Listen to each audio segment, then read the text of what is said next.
اور وہ اس کے اندر ٹیڑھا پن تلاش کرتے ہیں. یعنی کافر جو ہیں وہ مسلمانوں کے دلوں کے اندر اس طرح کے خدشات اور خطرات پیدا کرتے ہیں کہ اگر تم اسلام کے اوپر پکے ہو جاؤ گے تو اس کے اندر تو یہ بھی نقص ہے، اس کے اندر تو یہ بھی خامی ہے. وہ مسلمانوں کو یا مسلمانوں کی طرف آنے والوں کو غلط فہمیاں ڈال کر اسلام کے راستے سے روکنے کی مکمل طور پر کوشش کرتے ہیں، یعنی ان کے دین کے معاملے میں رکاوٹیں پیدا کرتے ہیں. اولئک فی ضلال بعید، یہ کافر لوگ دور کی گمراہی میں مبتلا ہو چکے ہیں. وما ارسلنا من رسول، ہم نے جس رسول کو بھی دنیا کے اندر بھیجا ہے الا بلسان قومہ، اور جس قوم کی طرف بھیجا ہے اس قوم کی زبان سکھا کے بھیجا ہے. آدم علیہ السلام سے لے کر حضور علیہ السلام تک جتنے بھی انبیاء، جتنے بھی رسول دنیا میں تشریف لائے ہیں، ان میں سے جو رسول جس قوم کی طرف آیا ہے اللہ کے بھیجے ہوئے، تو وہ اللہ تعالیٰ سے اس قوم کی بولی سیکھ کر آیا ہے.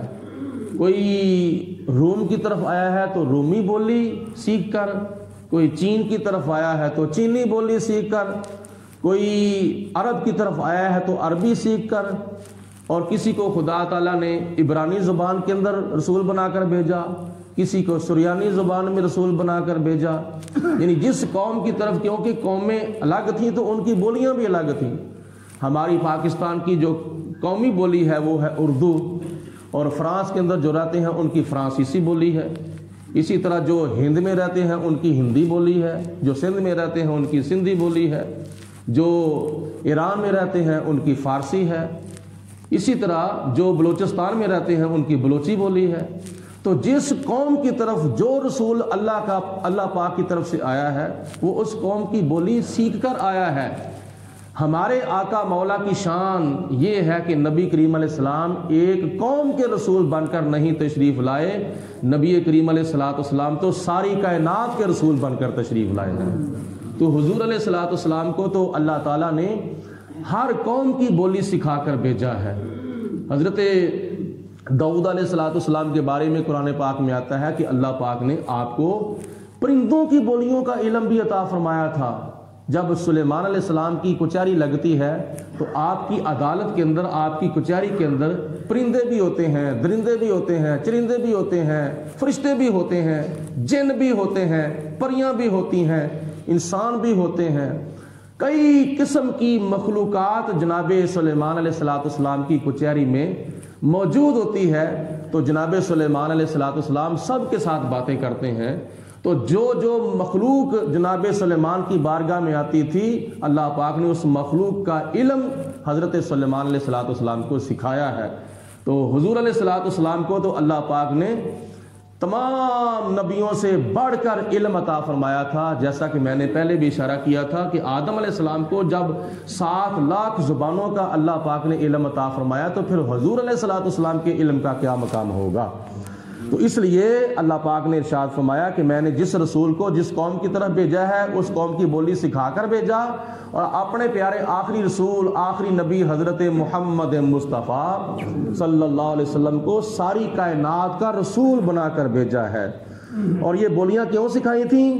لِيُبَيِّنَ لَهُمْ، تاکہ ان کے سامنے ان کی زبان میں اللہ کے احکامات بیان کریں.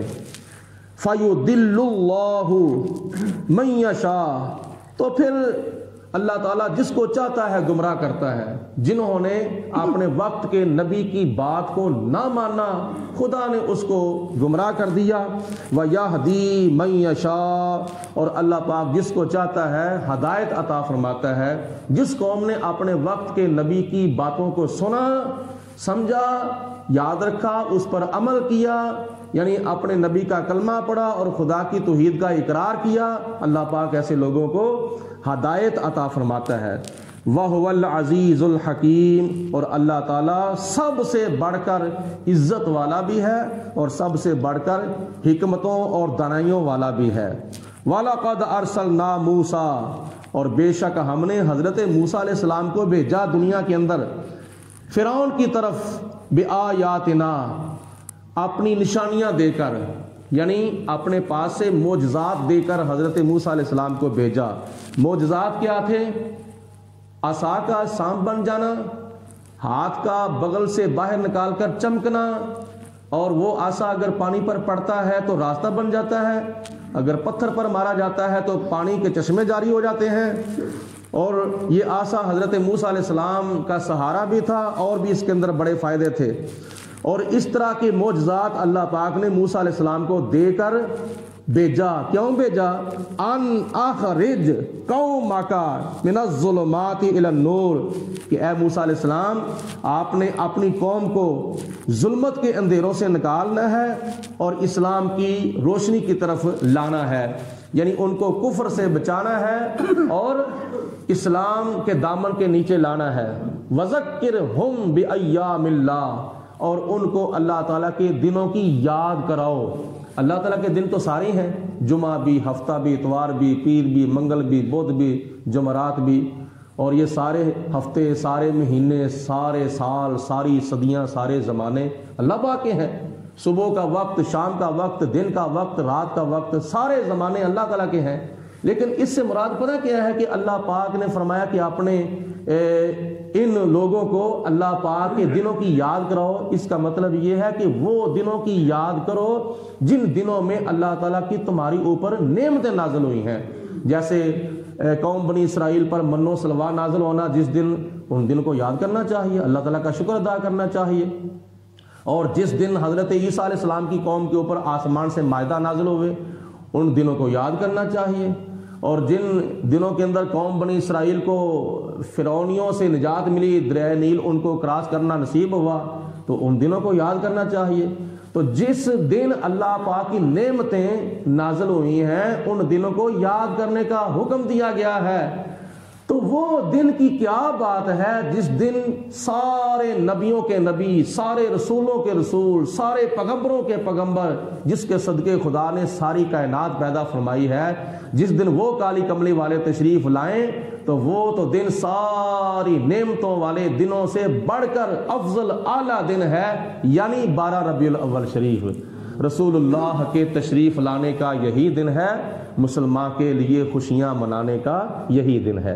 ان فی ذالک لآیات، ان واقعات کے اندر بہت عبرت کی نشانیاں ہیں، لکل صبار شکور، ہر صبر کرنے والے شخص کے لیے اور ہر شکر گزار شخص کے لیے اس واقعہ کے اندر بہت اللہ تعالیٰ کی عبرت اور سبق حاصل کرنے والی نشانیاں ہیں۔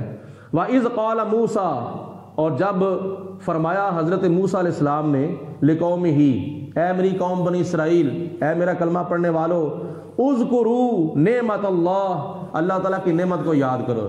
پہلے کیا تھا حکم کہ ان دنوں کو یاد کرو، اب ان دنوں کے اندر ان نعمتوں کو یاد کرو کہ یہ دن ہم کیوں مناتے ہیں، ان دنوں کے اندر ہمارے اوپر فلاں فلاں نعمت نازل ہوئی تھی۔ اذکروا نعمت اللہ علیکم، ان نعمتوں کو یاد کرو جو نعمتیں اللہ پاک نے تمہارے اوپر نازل کی ہیں۔ وہ کون سی نعمت ہے؟ ان نعمتوں میں سے ایک عظیم نعمت یہ ہے، اذ انجاکم من آل فرعون، کہ جب اللہ پاک نے تمہیں فرعون والوں سے نجات اور چھٹکارا عطا فرمایا تھا۔ اور وہ فرعون اور فرعونی کیا کرتے تھے؟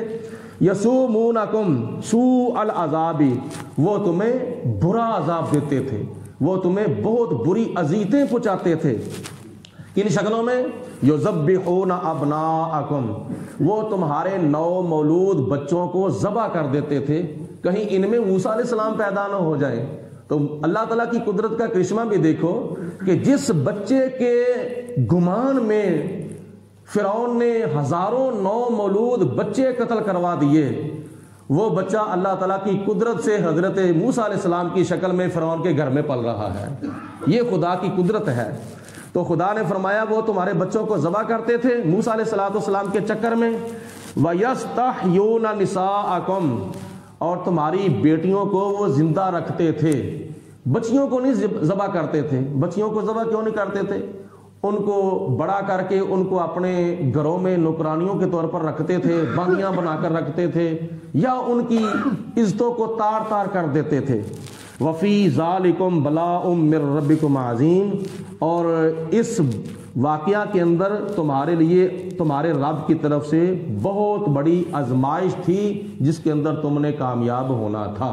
اللہ پاک ہم سب کو عمل کرنے کی توفیق عطا فرمائے۔ وآخر الدعوانا ان الحمدللہ رب العالمین، والصلاۃ والسلام علیک یا سیدی یا رسول اللہ وعلی آلہ وصحبہ۔